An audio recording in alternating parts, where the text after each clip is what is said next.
سر نوکری کے حوالے سے کچھ کویشچنز ہیں. آپ بھی ایک جاب کرتے ہیں, میں بھی جاب کر رہا ہوں, اور شاید ہم میں سے کچھ لوگ جاب کر رہے ہیں. اور تو جاب کے دوران میں کچھ وقت ایسا بھی ہمارا گزرتا ہے کہ ہم کمپیوٹر پہ فیس بک بھی دیکھ رہے ہوتے ہیں, کئی دفعہ گیمز بھی کھیل رہتے ہیں, اور کچھ ایسا وقت بھی آتا ہے کہ اپنے کولیگز کے ساتھ گپ شپ بھی لگا لیتے ہیں. تو یہ سارا جو وقت ہے جو کہ نوکری کے حوالے سے ہمیں گزارنا چاہیے, وہ اس سے ہٹ کے گزر رہا ہوتا ہے. اس کی کمپنسیشن کیسے ہو سکتی ہے؟ اور اسی کے ساتھ ایک اور سوال بھی اٹھتا ہے کہ جب ہم گھر میں آتے ہیں تو جابز کی جو سوچیں ہیں وہ بھی ہمارے گھر میں آتی ہیں ساتھ ہمارے, ہم جابز کے بارے میں سوچتے بھی ہیں. تو کیا وہ جو وہاں پہ ہم نے ٹائم کنزیوم نہیں کیا جاب کے حوالے سے, اور جو سوچیں گھر میں آ گئی ہیں, کیا یہ آپس میں ایک دوسرے کو کمپنسیٹ کر دیں گی؟ سوچیں تو جناب مسجد میں بھی ساتھ جاتی ہیں, صرف گھر تک نہیں آتی ہیں, نمازوں میں آتی ہیں. چلے میں آج آن ایئر ایک بات کر ہی دیتا ہوں, میں نے ابھی تک نہیں کی ہے, شاید کبھی یعنی پرسنل بھی کسی سے گفتگو میں نہیں کی.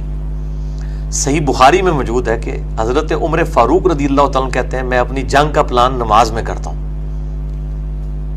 اب ظاہر ہے انہوں نے پوری دنیا سے ایک رومن امپائر, پرشین امپائر کے خلاف مسئلہ کھڑا ہے. ان کی یعنی سوچ, یعنی نماز پڑھتے ہوئے بھی ان کو جنگی پلاننگ دماغ میں آ رہی ہوتی ہے. قادسیہ یرموک ایویں تو نہیں لڑے گی, یہ تو ایک بڑی جنگ ہے نا, جو چھوٹے جو بیٹل فیلڈز ہیں وہ تو بہت زیادہ ہیں, اور ایک امیر المومنین ہے اور اتنی بڑی سلطنت کو لے کے چل رہا ہے, وہ کیسے کہہ سکتا ہے کہ مجھے نماز کے دوران خیال نہیں آئے گا؟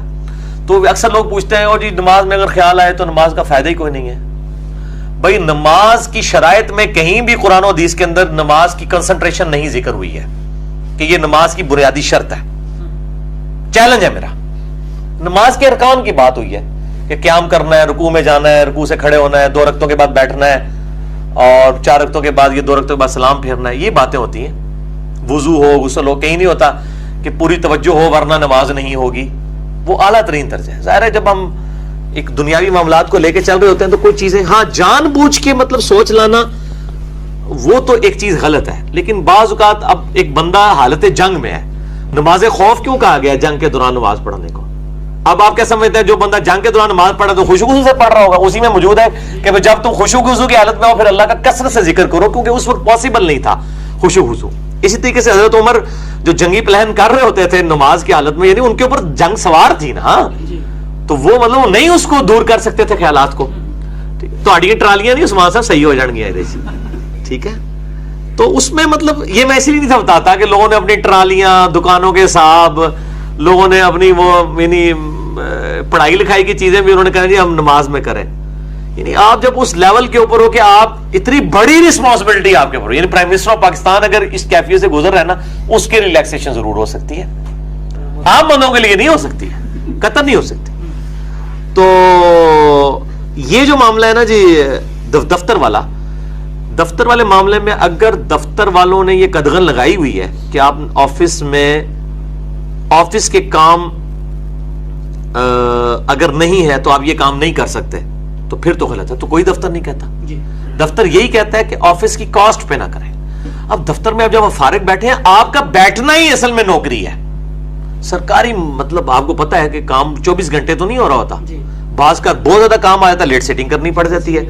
بعض کا کام نہیں آیا ہوتا, تو آپ کا دفتر میں موجود ہونا یہ ضروری ہے. یہ نہیں ہے کہ آپ دفتر سے بھاگ جائیں اور فون کے اوپر آپ سارے معاملات کرا رہے ہو, وہ غلط ہوگا.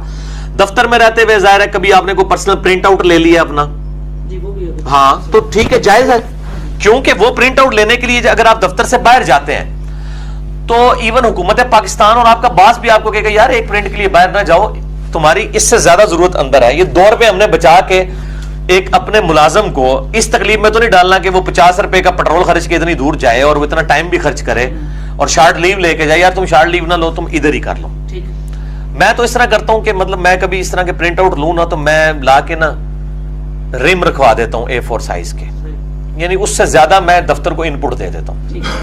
تو اس طرح ڈاک کے لفافے رکھوا دیں آپ ایسے جو یوز میں ہو, تاکہ کمپنسیشن ساتھ بنتی جائے. باقی جو ٹائم کے حوالے سے ہے نا, مطلب وہ ہمارے آفیسز میں تو اب تقریباً یہ نیٹ والے معاملات بڑے اسٹرکٹ ہو گئے ہیں. تو اگر کہیں پہ فیسلٹی ہے اور آپ یوز کر رہے ہیں تو کوئی حرج نہیں ہے, تا وقت ہے کہ اس کی وجہ سے آپ دفتری کام کو ڈیلے نہ کریں. یہ دفتر کام چھوڑ کے بیٹھ جائیں. تو یہ دفتر میں آپ کو انٹرنیٹ اسی لیے انہوں نے دیا ہے کہ آپ فیس بک پہ بیٹھے. ہاں اسی لیے دیا ہے نا انہوں نے نیٹ کی فیسلٹی. اس طرح اسمارٹ فون ہمارے آفس میں تو لاؤ نہیں, آپ لوگوں کو تو لاؤ ہوں گے. میں تو اب آفس کی وجہ سے گھر میں بھی نہیں اسمارٹ فون, مجھے تو یعنی واٹس ایپ یہ چیزیں استعمال کرنی نہیں آتی ہیں. تو مطلب اگر آپ اس طرح استعمال کرتے ہیں تو مطلب آفس کا کام ڈسٹرب نہیں ہو رہا, تو جائز ہے, کوئی حرج نہیں. یہ انڈکلیئرڈ چیزیں ہوتی ہیں جو جواز کی حد تک ہوتی ہیں, لیکن ایک خاص حد سے آگے نہ کراس کیا جائے. وہ انسان کو خود پتا ہوتا ہے, یہ اندر مفتی بیٹھا ہوا ہے, صحیح مسلم کی حدیث ہے, گناہ وہ جو تیرے دل میں کھٹکے اور تو اس بات سے آپ محسوس کرے کہ لوگ اس پر مطلع ہو, اندر کا مفتی بتا رہا ہوتا ہے.